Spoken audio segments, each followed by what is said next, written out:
O'zbekiston basketbol federatsiyasi vakillari ham 2024-yildagi faoliyatlari haqida to'xtalib o'tishdi. Basketbolning 5x5 va 3x3 yo'nalishlarida qator musobaqalar, o'quv mashg'ulot yig'inlari, turli xil seminar va uchrashuvlarda ishtirok etgan sportchi va mutaxassislar uchun ahamiyatli mavsum bo'ldi.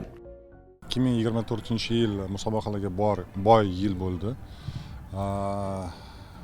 Yil mobaynida biz ham 5x5 sport turi bo'yicha, ham 3x3 sport turlari bo'yicha 100 dan ortiq musobaqalar o'tkazdik. Ham respublika miqyosida, ham hududlar miqyosida.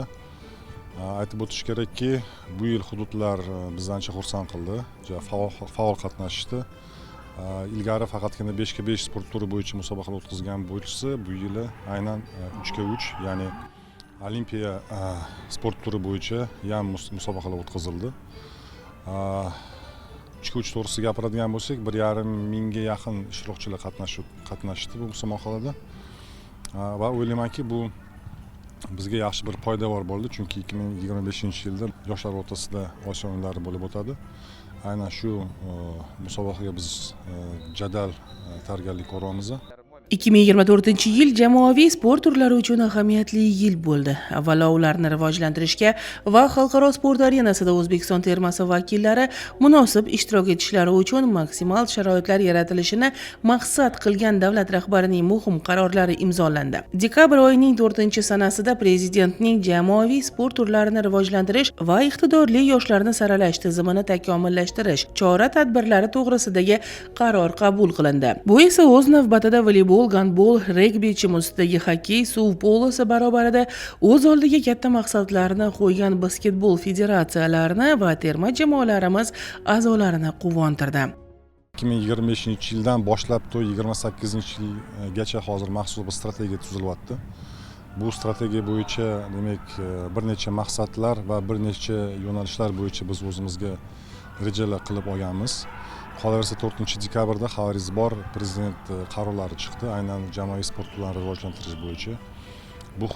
Bu muhim hujjat biz uchun aynan kutilgan hujjat bo'lib bizga bir qanaqadir turtki berdi, ya'ni qo'shimcha yana pozitiv impuls berdi.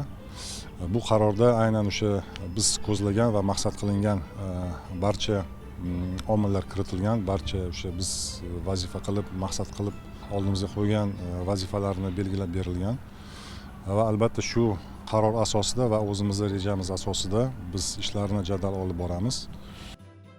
Xalqaro munosabatlarni mustahkamlab borayotgan basketbol federatsiyasi terma jamoa samaradorligini oshirish maqsadida murabbiylar safini kengaytirib, xorijdan tajribali mutaxassisni taklif etishdi. Murabbiy sifatida salmoqli yutuqlarni qo'lga kiritgan Andrey Navoychik qo'l ostida shug'ullanishni boshlagan sportchilarimiz xalqaro musobaqalar, xususan Osiyo bolalari turniri doirasida yaxshi natijalarni qayd etishdi.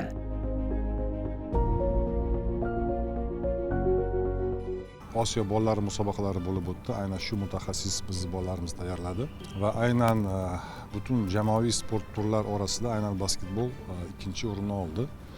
Bu tariximizda aynan o'g'il bolalarimiz tarixida bu birinchi shunaqa bir yuqori natija bo'ldi. Bu yana bir bor isbotiki, aynan shu mutaxassis bilan biz adashmadik va aynan shu mutaxassis bilan 25-yilda yaxshi natijalarga nafaqat 25-yilda, balkim qolaversa Olimpiadada ham tayyorgarlik ko'rib, o'ylaymanki, aynan shu 3x3 sport turi bo'yicha yaxshi natijaga erishamiz degan umiddaman.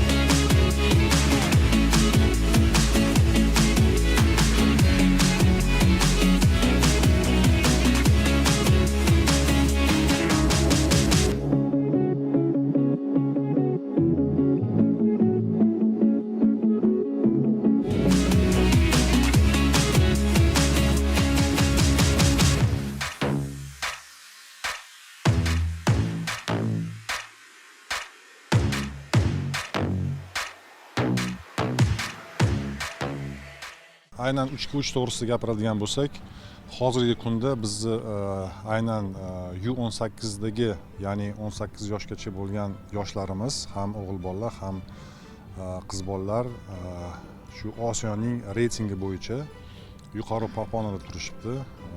Birinchi o'ntalikka kirishyapti hozirgi kunda. Shu natijalar bizga bir foydavor bo'lyaptiki, albatta biz Osiyoda ham aynan shu yosh toifasida o'zimiz o'rnimizni egallab, aynan shu yosh toifani rivojlantirib, bunga ko'proq urg'u berib, mana chet ellik mutaxassis ham aynan shu toifa bilan hozir ish olib bormoqda.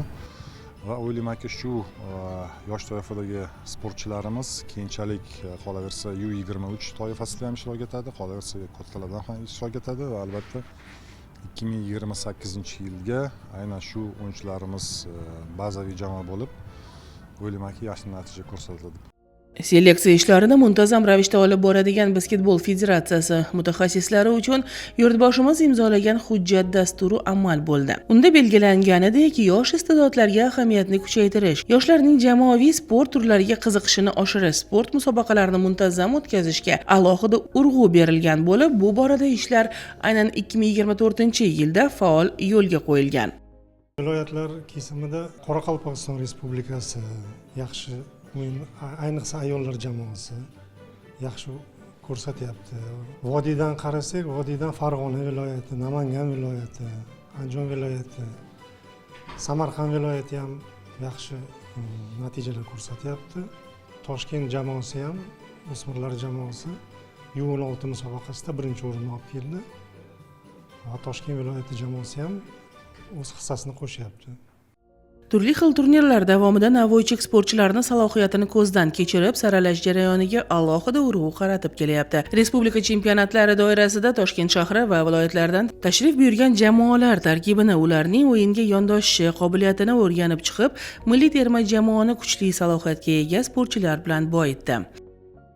Sport o'yinlarida, jamoaviy sport turlarida shunaqa bir o'ziga yarasha xususiyati borki, aynan hozirgi kunda zo'r natija ko'rsatgan o'yinchilari natijasi tushib ketishi mumkin va zaxirada o'tirgan sportchilar natijasi oshib ketishi mumkin. Shu omillarni demak inobatga olgan holda biz juda ko'p, qolaversa 50 ga yaqin sportchilarni saralab olib, ularning ichida saralash ishlarini olib bordik.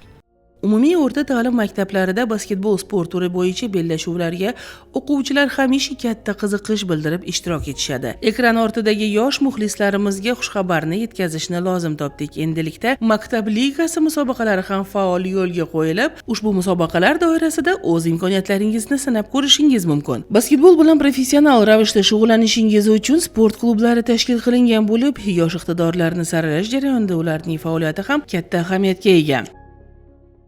Maktabdan saralab olish uchun maktab ligasi shu boshlangan. Endi men o'ylaymanki, keyingi yil maktab ligasi va studentlar ligasi kuchayadi va o'zini natijalarini ko'rsatadi.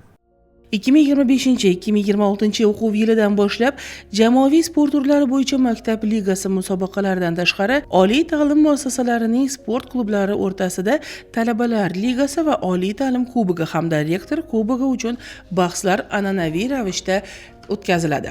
Shu o'rinda 2024-yilning taqvimiga kiritilgan barcha sport tadbirlari amalga oshirildi. 2025-yilda esa musobaqalar soni yanada ko'payishi albatta tajriba oshirish uchun muhimdir.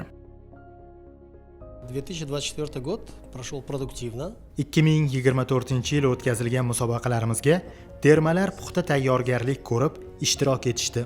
Bizning sportchilarimiz xalqaro sport arenasida ham muvaffaqiyatga erishishga qaytishdi. Murabbiy va mutaxassislar uchun qator ilmiy seminarlar tashkil qilindi. 5 tashabbus olimpiadasi doirasida ham joylarda bellashuvlarni kuzatib, iqtidorlarni ko'zdan kechirib, basketbol bilan professional ravishda shug'ullanishga jalb qilyapmiz.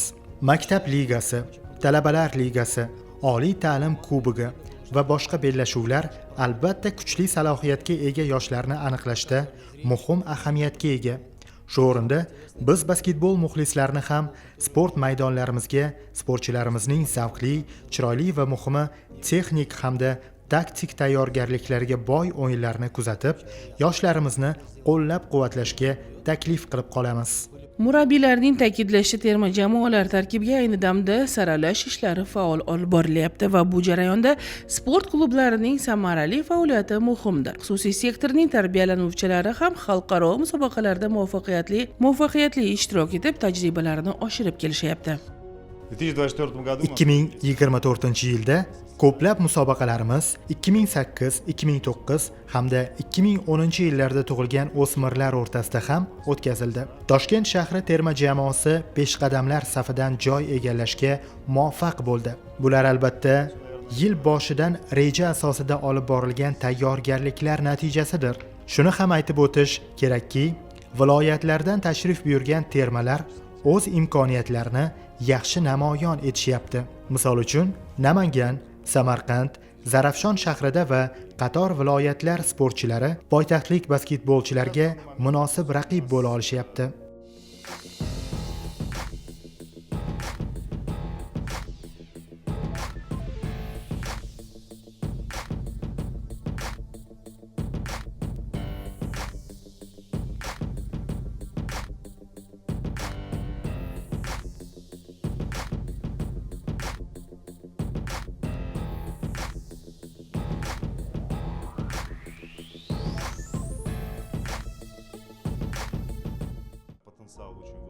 Basketbol bo'yicha sport seksiyalari deyarli har bir tumandagi, xususan 171, 168, 246 va boshqa umumta'lim maktablarda sport bazalarimiz mavjud. 2025-yilda tashkil qilinadigan maktab ligasi bellashuvlari ishonamanki juda qiziqarli bo'lib o'tadi. Undan tashqari sport klublari bilan hamkorlikda ishlayapmiz. Ularning tarbiyalanuvchilari orasidan iqtidorlarni termamizga saralab olamiz. Basketbol sport turi bilan muntazam shug'ullanayotgan iqtidorli sportchilarning ota-onalariga ham farzandlarini qiziqishlarini faol qo'llab-quvvatlashlari va mashg'ulotlarga muntazam ravishda ishtirok etishlari uchun sharoitlar yaratishganliklari uchun o'z minnatdorchiligimni bildirmoqchiman. Yangi 2025-yilda O'zbekiston Basketbol Federatsiyasi o'z oldiga katta maqsad va vazifalarni belgilab olgan. Ularni amalga oshirish uchun esa zarur sharoitlar albatta yaratiladi. Yangi yilda hammaga tinchlik, xotirjamlik, sog'-salomatlik, oilaviy baxt va barcha ezgu niyatlar, ezgu maqsadlarga erishishlarni talab qolaman va albatta basketbol bilan shug'ullaninglar. Basketbol eng dunyoda top bilan zo'r o'yin. Go'zal niyatlar ila 2025-yilga qadam qo'ygan O'zbekiston Basketbol Federatsiyasi umid qilamizki, barcha belgilagan vazifalarni a'lo darajada bajarib, Olimpiya sikli davomida munosib ishtirok etadi. Butun Olimpiya sikli davomida yuqori natijalarni qayd etadi.